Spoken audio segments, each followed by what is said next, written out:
Esse podcast faz parte da campanha O Podcast é Delas 2020. Conheça outros episódios procurando pela hashtag nas suas mídias sociais e incentive mais mulheres a fazer podcast.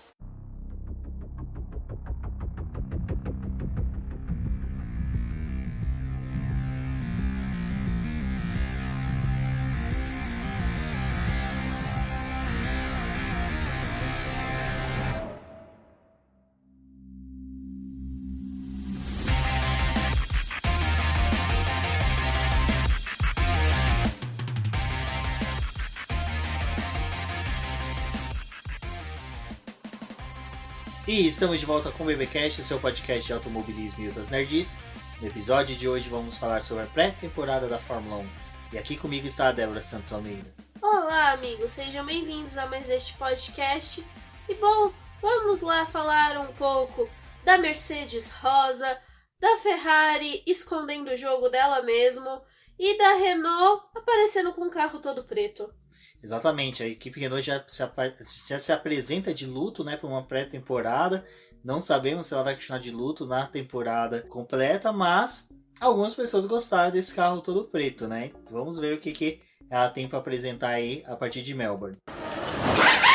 Mas antes de prosseguirmos, vamos agradecer a nossos apoiadores, aqueles que auxiliam o Boletim do Paddock através do financiamento coletivo e contínuo do Apoies.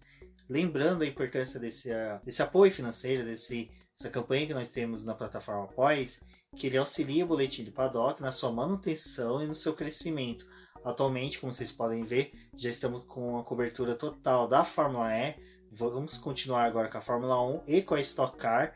Temos planos para fazer mais de uma etapa da Stock Car em loco, então isso gera gastos, despesas, e que o financiamento auxilia bastante o Boletim do Paddock a conseguir comparecer no Autódromo de Interlagos, dos demais autódromos que nós temos no Brasil, quando possível.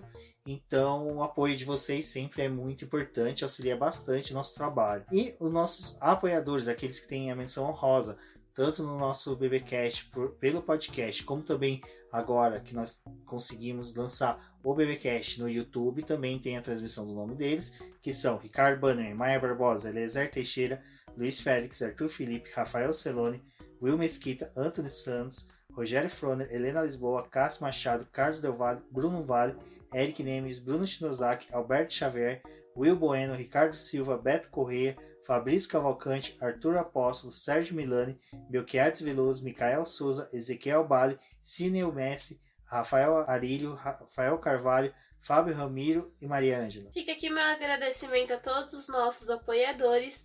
Vocês são extremamente importantes para o crescimento e desenvolvimento do Boletim do Paddock.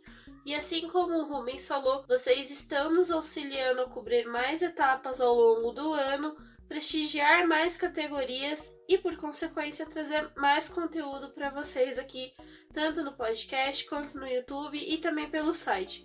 Então não deixe de conferir todo o nosso trabalho em todas essas plataformas e conversar com a gente lá no Twitter utilizando a hashtag das categorias, como F1 no BP, FE no BP, assim vocês também auxiliam no nosso crescimento para que outras pessoas conheçam o nosso trabalho. Exatamente, se você conhece alguém que gosta de automobilismo, gosta de Fórmula 1, Fórmula E, Stock Car, MotoGP, Porsche Cup, enfim, todas as categorias que o Boletim do Paddock se mete a falar, compartilhe com eles. Sempre que vocês terminarem de ouvir o BBcast, durante vocês ouviram, viu que a gente falou alguma coisa, quer comentar, quer conversar com a gente sobre, chama a gente na hashtag lá do Boletim do Paddock, né? Quando for do tema do podcast, que nós vamos conversar com vocês, não só eu e a Débora com a Fórmula 1, mas também o Sérgio Milani, a Cíntia Venâncio sobre a Fórmula E, Stock Car, vocês também podem chamar a gente. E lógico, vocês viram que tem algum tema, alguma coisa que vocês querem debater com a gente, fique à vontade. Lembrando que nossas redes sociais tem no post desse episódio, mas sempre em todas as redes sociais, vocês procurar por Boletim do Paddock, vocês localizam a gente.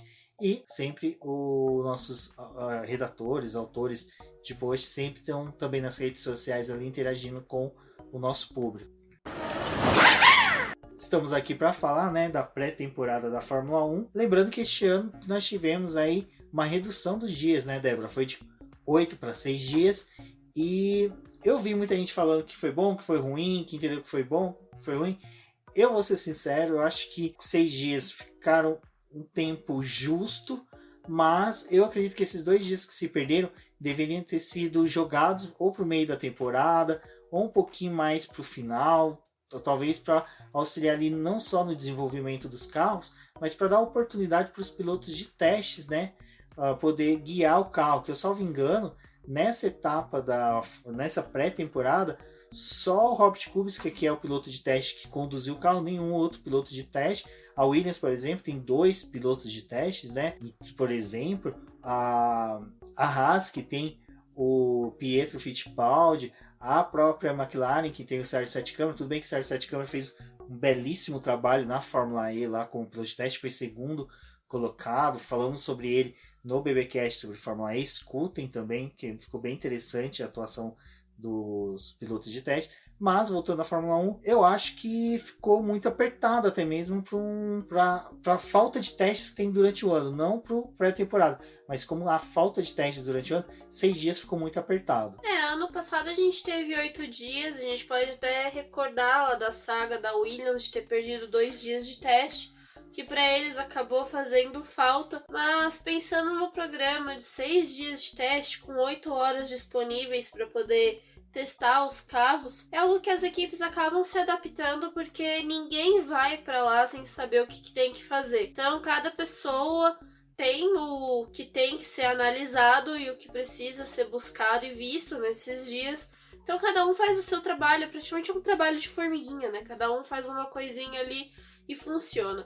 Eles têm um planejamento durante esses dias. É óbvio que ter 2 dias a mais pode auxiliar para aquela equipe que ficou com o carro parado mais tempo, que perdeu alguma coisa, que precisava de um dia a mais de teste, ou até mesmo quando tem uma variação grande de temperatura, ou até mesmo do clima, se chove, essas coisas, pode ser algo que faz falta. Mas esses 6 dias parece que foram até bem justos.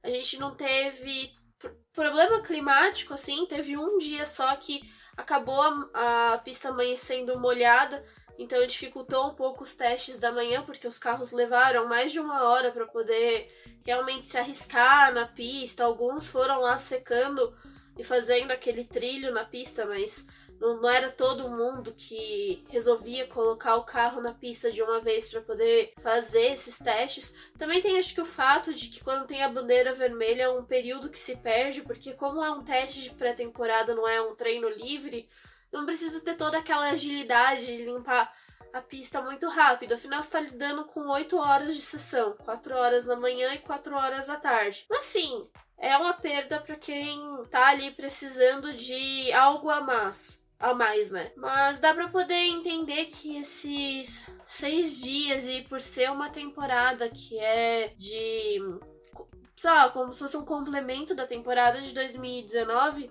você já sabe com o que você tá lidando, com o que precisa ser aperfeiçoado e com o que você tá realmente buscando de dados. Acho que é diferente de uma temporada em que você coloca um carro completamente do zero, que você não tem nenhum referencial. Esse ano eles ainda tinham um referencial do carro anterior. Exato, até mesmo a própria Williams, né? Você citou ela.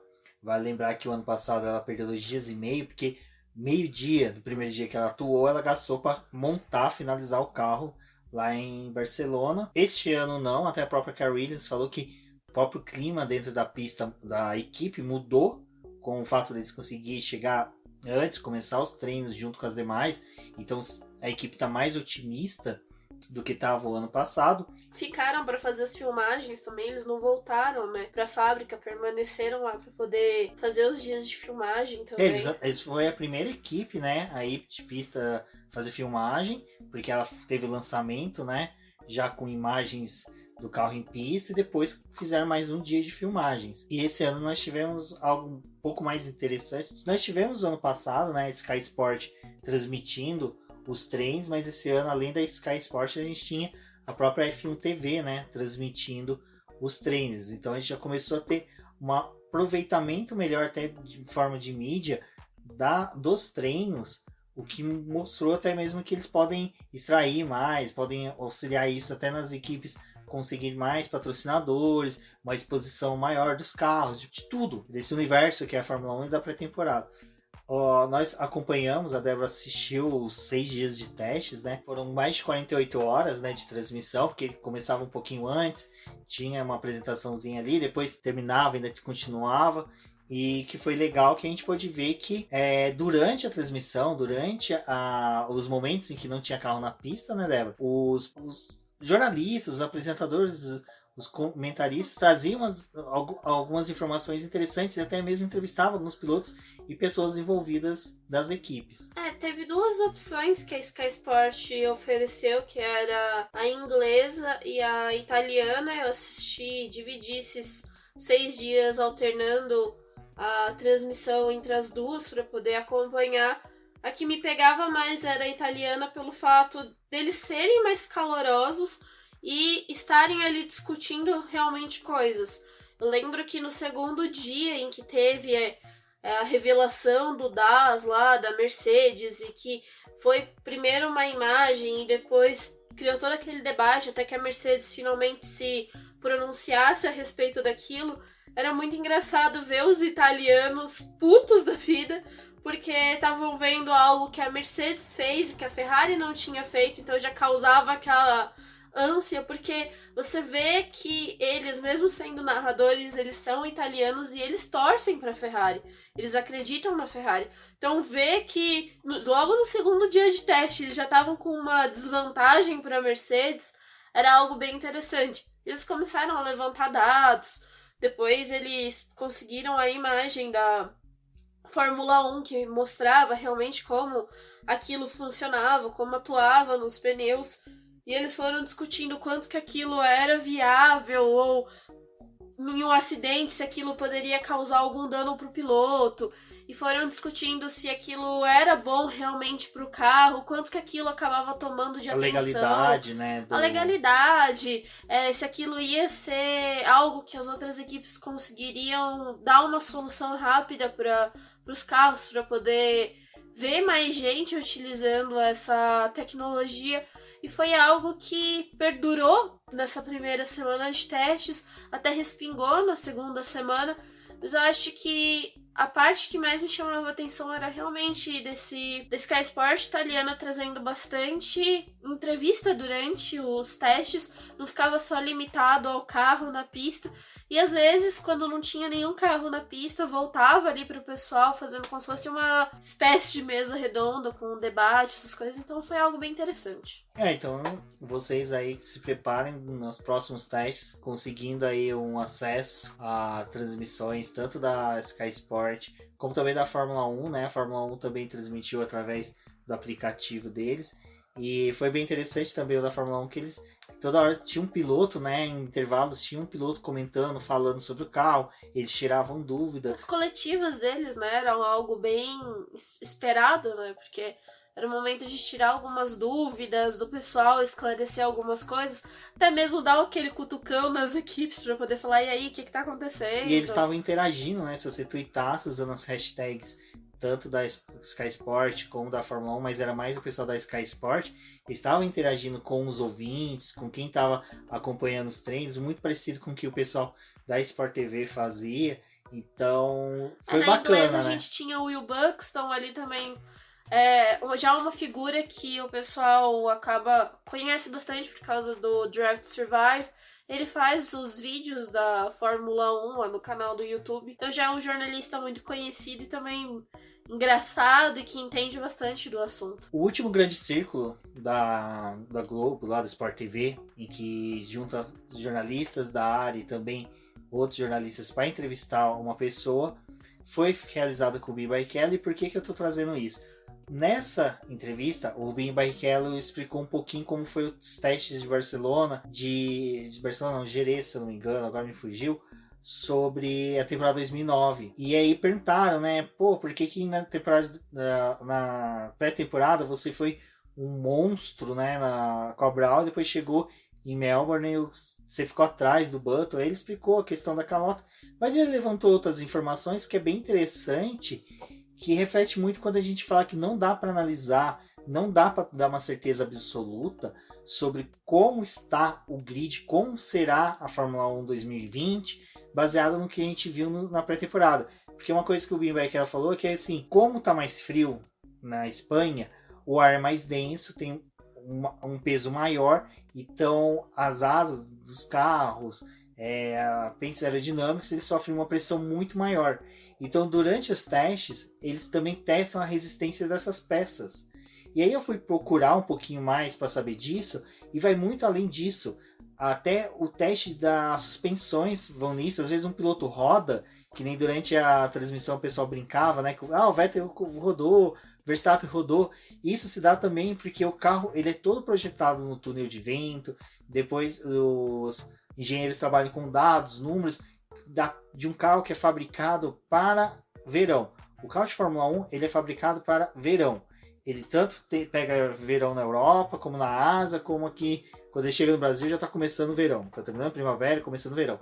Então ele é feito para temperaturas quentes. Quando pega uma temperatura mais fria, como está em Barcelona, o carro tem um comportamento totalmente adverso do que ele foi projetado. Então é por isso que os carros, às vezes, os pilotos rodam, porque eles estão fazendo um teste para ver se a suspensão vai agir de uma forma diferente, o quanto que o carro resiste àquela força G que vai ser um pouquinho maior. E também tem outro teste que é dos motores. Por quê?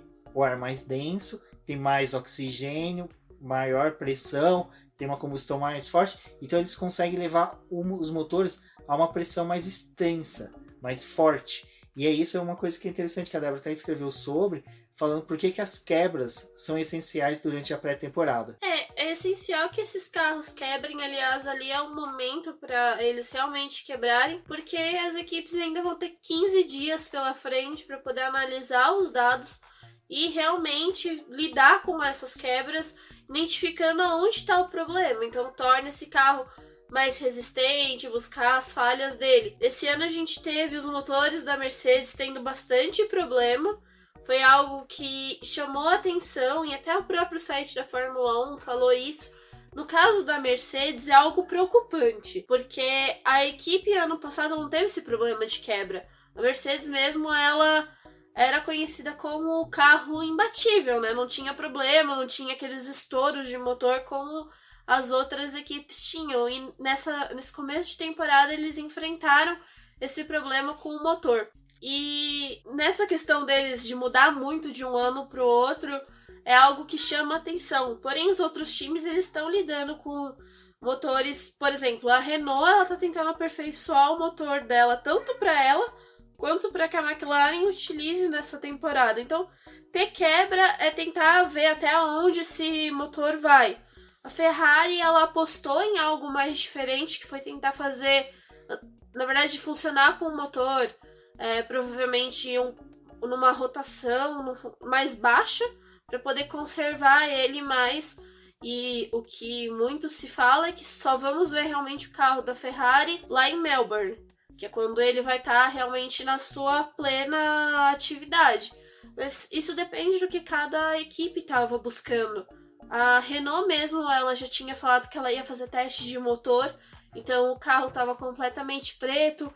Teve equipe que nem sequer levou a atualização direito para a segunda semana. Tinha gente realmente focada nesse motor. A Honda, se eu não me engano, ela trocou o motor 2 ou foram 3 vezes, não por questão de quebra, mas por questão de confiabilidade, para poder testar os motores e saber se aquilo estava funcionando mesmo. Então cada uma estava trabalhando numa linha, algumas mais para a questão aerodinâmica, outras mais para a confiabilidade do motor. E é ali que o carro tem que dar problema, porque você vai ter ainda o tempo para poder solucionar. O pacote aerodinâmico, um dos pacotes aerodinâmicos principais, vem na primeira corrida. E foi legal que você citou uma questão que é da própria Renault, que é o que a gente falou no BBcast de apresentação dos carros. Naquele momento já estava rolando a pré-temporada, mas nós não entramos no mérito da pré-temporada. Foi o primeiro dia, né, quando a gente gravou aquele podcast, então era meio difícil de até falar o que estava acontecendo na pista. E naquela oportunidade nós citamos que a Renault o Abiteboul já tinha falado, né, que eles iam focar na confiabilidade do motor. Então a gente ainda não sabe se esse carro da Renault é um carro bom, ruim, médio ou vai ser a mesma draga do ano passado. Então, por hora, o que a gente sabe ainda é que o motor Renault, pelo menos, ainda demonstrou uma certa confiabilidade, o que é bom para a equipe, porque a equipe, tanto ela como a McLaren, perderam muitos pontos. E para a Renault, que vai buscar brigar pela quarta posição, é importantíssimo ela conquistar bons pontos. Ainda mais que esse ano ela vai estar com 2 bons pilotos. Tudo isso gera possibilidades para uma Renault da vida. Então, essa confiabilidade que ela buscou, ela não quis observar o carro. Porque às vezes ela já tem uma linha de pensamento e raciocínio sobre o carro que ela não precisa desenvolver agora. Ela pode desenvolver ao longo do ano, utilizando os treinos livres, até mesmo para testar peças. Teve um único dia que a Renault liderou o começo da manhã dos testes, mas a volta que eles deram foi com um carro praticamente sem combustível. Eles mesmos informaram isso e conseguiram aquela ótima volta, mas enquanto eles estavam andando com o carro pesado, era algo muito inconclusivo. Na verdade, fato é, esses testes de pré-temporada são inconclusivos. Ano passado, quando a gente fez esse mesmo podcast falando da temporada, algumas certezas apareciam, mas era também tudo muito baseado no achismo. Mas acho que no ano passado as pessoas não tiveram tanto cuidado, porque tinha aquela questão de estar mudando de novo, e era o novo, tinha grandes apostas nas equipes, então era natural criar uma expectativa e tentar traçar uma temporada por cima do que a gente tinha visto na pré-temporada.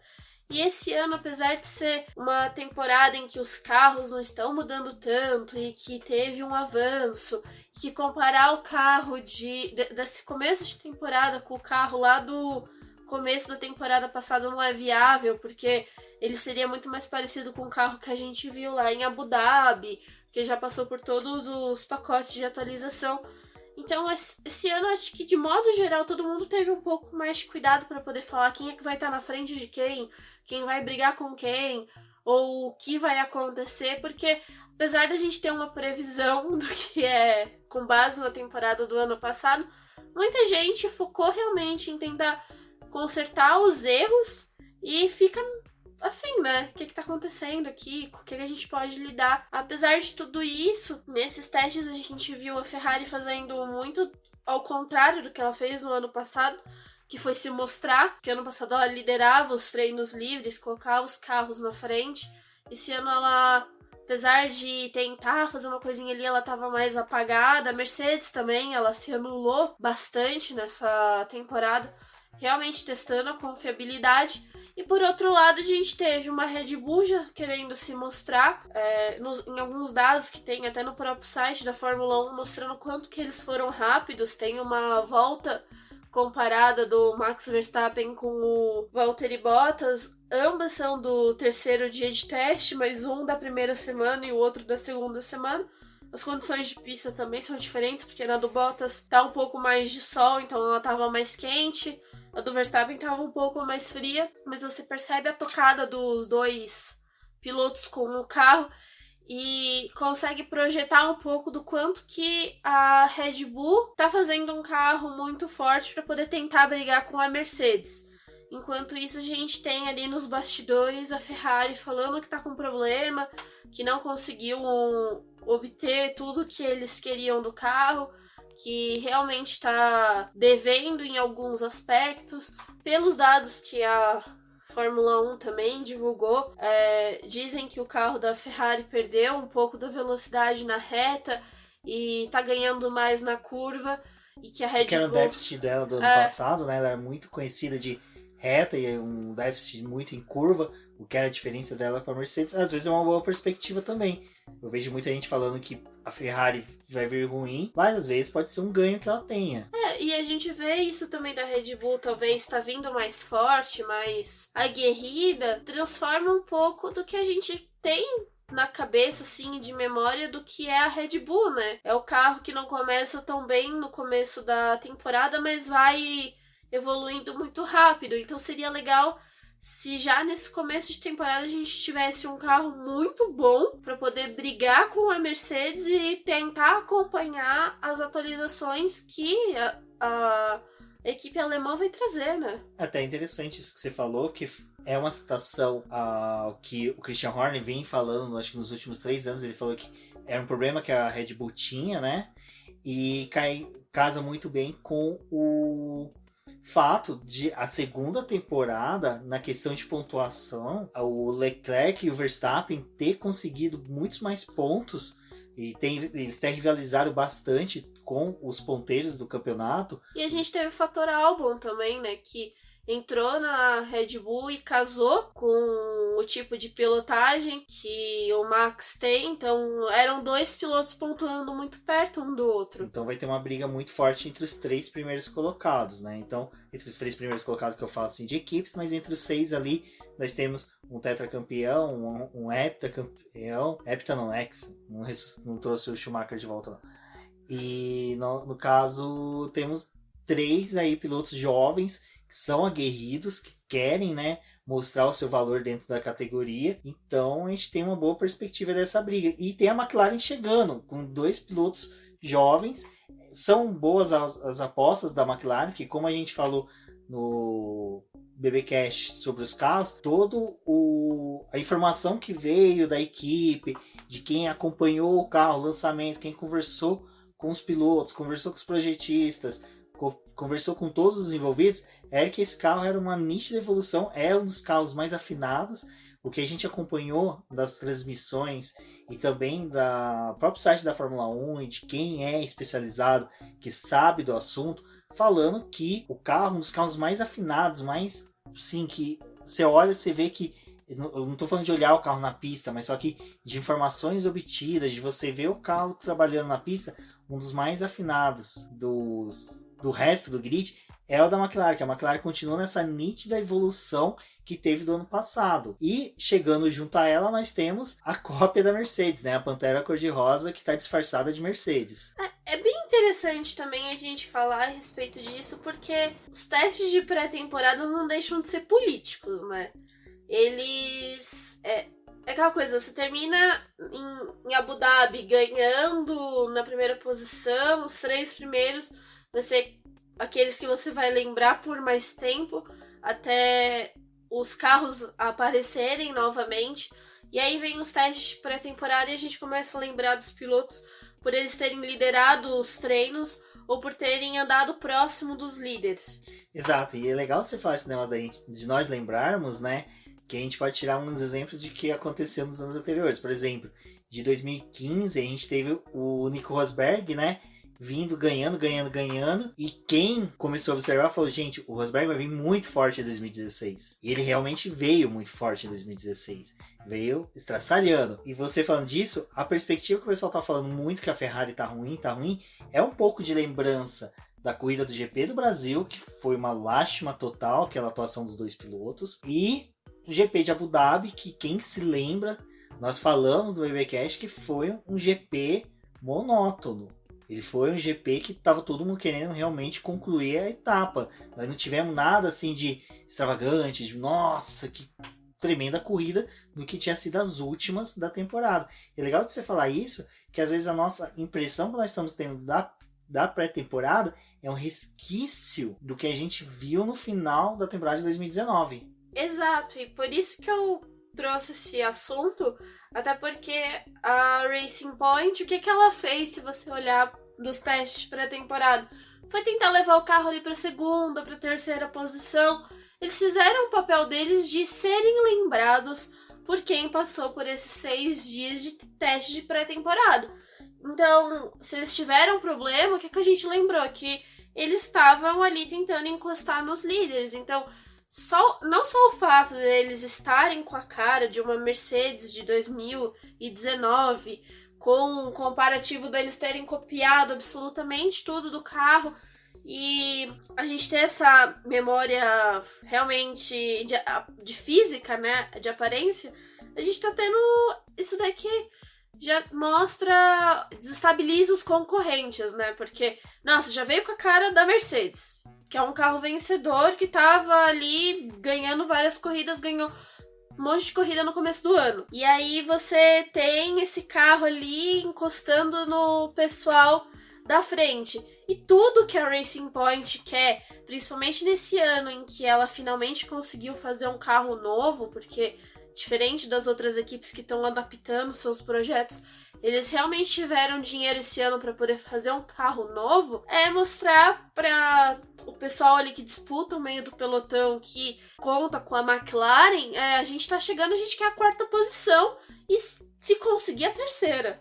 E é legal que você falou isso, porque o pessoal fala, tá igual a Mercedes, vai andar muito. Olha, a Haas ano passado era uma Ctrl-C, Ctrl-V do carro da Ferrari. Foi uma draga.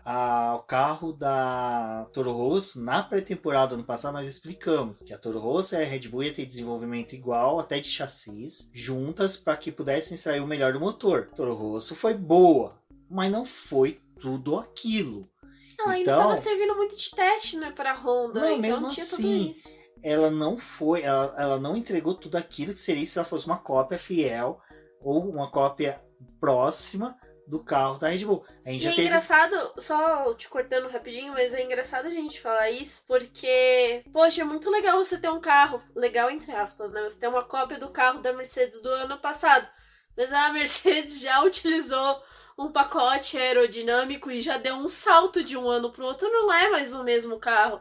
Então, teoricamente, eles já estão em desvantagem porque eles não copiaram o carro desse ano, eles copiaram o carro do ano passado. E todas as equipes passaram por uma atualização de carro. E eles não, eles estão com um carro novo, com cara do ano anterior, que não tem atualização desse ano. Se a gente for colocar nessa linha, né? Exato, então a gente tem essa questão. Eu acho que é muito o pessoal falar, copiou, tá igual, tá, vai ser o mesmo desempenho, o próximo, porque vai brigar. Motor. Eu não acredito. Questão de motor foi uma coisa que até eu falei.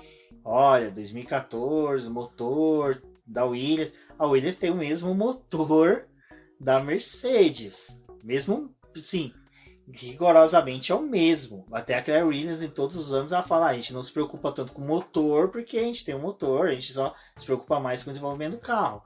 Mas não entrega. Então eu não acredito piamente que a Force India vai ser tudo aquilo. A gente tem outro fator que são pilotos. Lance Stroll tá numa crescente, tá numa evolução, mas eu acho que é uma evolução que todo piloto que tá correndo uma temporada completa de Fórmula 1 tem. Não é nada destaque como o Max Verstappen, né? Exato, Max Verstappen, Charles Leclerc, Carlos Sainz, Lando Norris, e o próprio Gasly, o próprio Gasly teve uma evolução durante 2019 e o Lance Stroll, ele tem relâmpagos, assim. O Lance Stroll, eu acho que... É loteria, né? Não, eu vou usar um exemplo que eu acho que muitos fãs vão ficar puto comigo, mas eu vou utilizar. É tipo o Gilles Villeneuve. Existe uma mística muito grande sobre o Gilles. O cara foi um tremendo piloto. Mas ele tinha só 1, 2, a cada 3 GPs ele fazia uma coisa grandiosa. Depois ele ficava apagado, batia, quebrava, destruía o carro. E não era tudo aquilo que se diz hoje. Eu acho que existe um romance em cima. Ele é muito romanceado no meio, né, nos fãs de Fórmula 1. E o Lance Stroll eu vi ultimamente ele recebendo esse mesmo romance de que, olha, tá sendo tremendo de um piloto, conseguiu um 4º lugar no GP da Alemanha. Cara, o GP da Alemanha até o Robert Kubica pontuou. Então, assim, foi um Deus dará, não foi aquele GP pra tirar pra... Eu acho que um piloto que foi muito mais destaque do que ele, quase ninguém fala, foi o Vettel, que saiu de último lugar, chegou em 3º, e ainda rodou. E quase perdeu a posição. 3º não, 2º lugar. Ele quase ainda perdeu a posição. Então, eu acho que assim... Eu acho que vai faltar um pouco de material humano. O Sérgio Pérez é um tremendo de um piloto. Além de estar gato esse ano, ele é um bom piloto. Mas eu não acredito que os dois vão entregar tudo aquilo que a Racing Point precisa para bater de frente com a McLaren, por exemplo. Eu acho a dupla da McLaren muito mais consistente, né? Existe uma maior constância deles nos pontos do que é a dupla da Racing Point. Lembrando que a Racing Point, como você falou, ela copiou um carro que hoje já é ultrapassado. Então é a mesma coisa dela chegar-se com um carro de chassi do ano passado. Então não mudou muita coisa.